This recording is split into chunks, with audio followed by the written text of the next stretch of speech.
So I'm back for another discussion regarding semen retention or seminal conservation. I like to call it seminal ascension. So today I wanted to take a few moments to discuss a few of the challenges that come with seminal conservation practices or semen retention. Bear with me. I'm fasting, detoxing, and I just got done running, so I'm sweating all over the place. I'm a mess right now. I am a mess, but that's okay. No ego. What is semen retention? I've been getting a lot of comments on previous discussions. And before we get started on this video, I wanted to just elaborate for a few moments on what this is. What is semen retention? What is seminal conservation? What is seminal ascension, I like to call it? Semen retention is ultimately an accentuation of yourself. What is semen? It's you. When you withhold all those fluids and then practice sending it up, and you make that union with your mind, which is the ultimate goal, you amplify yourself. So one of the number one things that semen retention teaches you that most people overlook is how to deal with yourself. And believe it or not, most people have a hard time dealing with themselves, which is why a lot of people tend to be insecure and egotistical, because insecurities lead to ego, self-preservation. So what semen retention does, it tries to remove your shell, your ego. It exposes you. You're basically like an open wound without the scab anymore. And you have to learn how to heal. And I truly believe that's the hardest part. Now, let me give you a perfect example. Years ago, when I first started practicing semen retention, I struggled with OCD. And I still do a little bit because I'm very obsessive compulsive. I love cleaning. I'm a perfectionist. I like to make sure everything is perfect. So when I started practicing semen retention, that got amplified. So I became more of a perfectionist. I had to clean and fix things more. I had to organize things more. Everything was amplified, and I had to learn to deal with that. And not only did I learn to deal with that, because of that amplification, I was able to manage it more appropriately. I learned and taught myself that sometimes it's okay to let go, and it was one of the hardest things I ever did in my life. Breaking habits is one of the hardest things a human being can do because they're ingrained in our brain. Our neural networks, we're hardwired to do certain things. We're predisposed because of years of repetitive actions. When you get deep into semen retention, right around 8 months, that's when your mind starts to amplify, and then you can rewire it. That's when the real work begins. A lot of people have been asking in previous posts, how long do you need to practice to benefit from this? 8 months is the sweet spot. That's when the magic truly starts to happen, in my personal opinion. That's when you really start to feel the benefits and find out who you really are. And that's the beautiful part of semen retention. You will find out who you are, truly. Now, in order to understand all that, you really need to understand what semen retention is in modern culture. And this is something that most people just don't understand. They can't grasp it, and I can tell in the comments. If you think that semen retention is withholding your fluid to look better and attract others, then you're not practicing semen retention, you're practicing seminal ego. And it won't last because energy is constantly moving.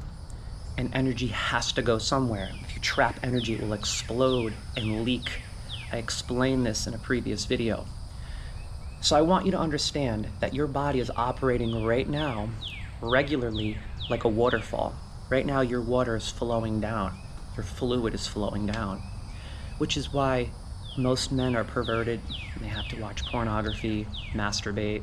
They're constantly looking at women because their water, their fluid, their semen is flowing down. Their energy, their ojas is flowing down to their root. When you start practicing semen retention, your body stops flowing down and wants to flow up, but it won't.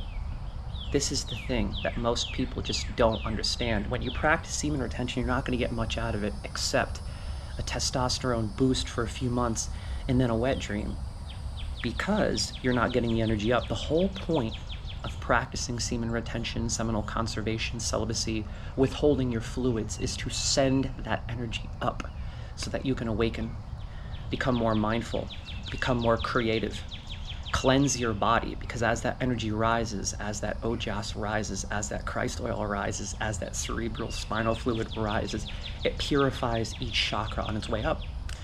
In doing so, it opens you up. Your energy can flow more naturally. It will flow up. It will no longer flow like a waterfall down. You won't be caught up at perversion. You'll be more creative. You'll be more authentic, more observant, more aware, more present. But it's not easy. Practicing semen retention is very hard. Most people think they want to awaken. They think they want to be mindful. But it changes everything about you. Your mind completely changes. Neurologically, you become a different person. Your mind starts to hardwire in a new, different, and more dynamic way. But most people aren't ready for that. That's the truth. Most people are not ready, and I wasn't at first. The beginning was such a struggle. The first few years, I had no idea what was happening to me because I was practicing semen retention on accident. My wife left for the Navy. I had a year away from her, and I just didn't finish. And I didn't know what was happening. All I knew was I wanted to move. I wanted to do. I wanted to go, and I was creative. But after years of practicing this, because I enjoyed it so much, I realized it's all about ascension. It's all about understanding your energy and yourself. That is semen retention, is understanding your energy and yourself. It makes you more mindful of how fluids and energy are moving throughout your body and enables you to put that energy where you want it. For example, when I need to write more, I need more focus. So I breathe up into my third eye. I'll focus on Om chants. If I need to bulk up and gain some weight, I'll breathe into my solar plexus chakra. Moo. That will make me more hungry. If I feel like I need a little more faith and prayer, I breathe into my crown. Like in church, you know, amen when you're praying. If I feel like I'm ascending a little too much, I chant yam so that I can bring my energy down to my root. And the goal is to dabble with each chakra, purify each chakra, and learn how each chakra works. Manage that energy more appropriately and feel it rise. And in doing so, you start to understand how your body works more.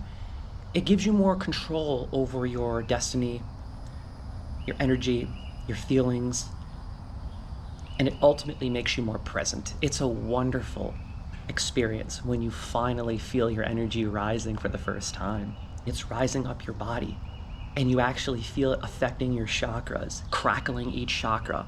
And then when you make that union with your mind, your brain for the first time, and that Christ oil unites with your brain, it's truly transcending. But like I said, it's not easy. It's so hard. Most people aren't ready for that level of awareness because it takes a toll on your entire life. Like going out for me is harder than it ever was because not only am I more empathetic, but I'm more sensitive, I'm more aware, I'm more present, so I notice more.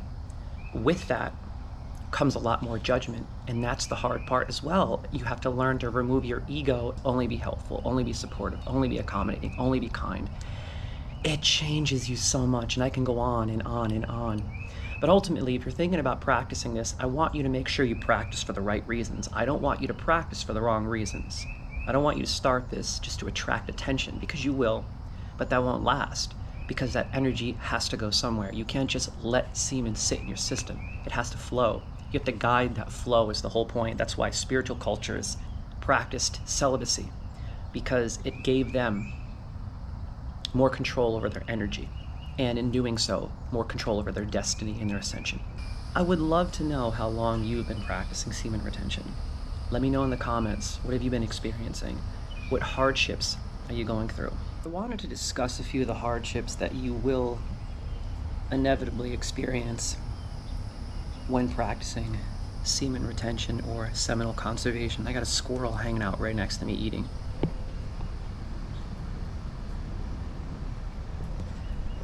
You attract all kinds of attention when you're unleashing your light and energy like this. It's astounding. Animals come to you.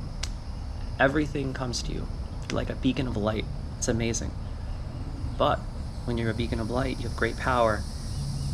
And remember that quote from Spider-Man, with great power comes great responsibility. You have to get rid of your ego.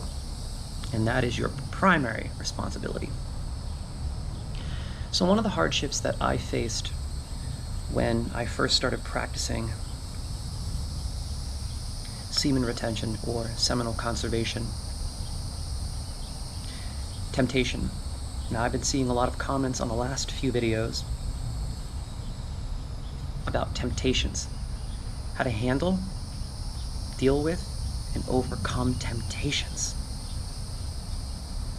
The truth is, you only have to worry about that for the first 5 to 6 months. After 5 to 6 months, it gets so much easier. In fact, it's so wild because I'm not interested in anything sexually. I have absolutely no interest.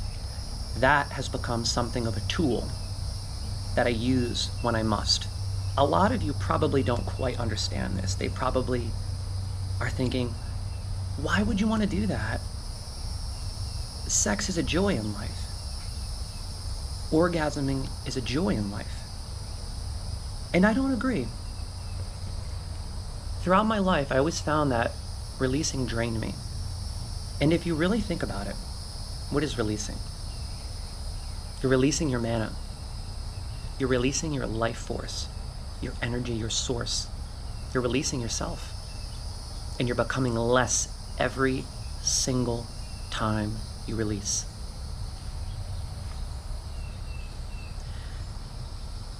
I also found growing up that sexuality is a huge waste of mental resources. And if you watch deep, extensive interviews with some of the most successful billionaires, they all say the same thing. Sexuality is a massive waste of energy and resources.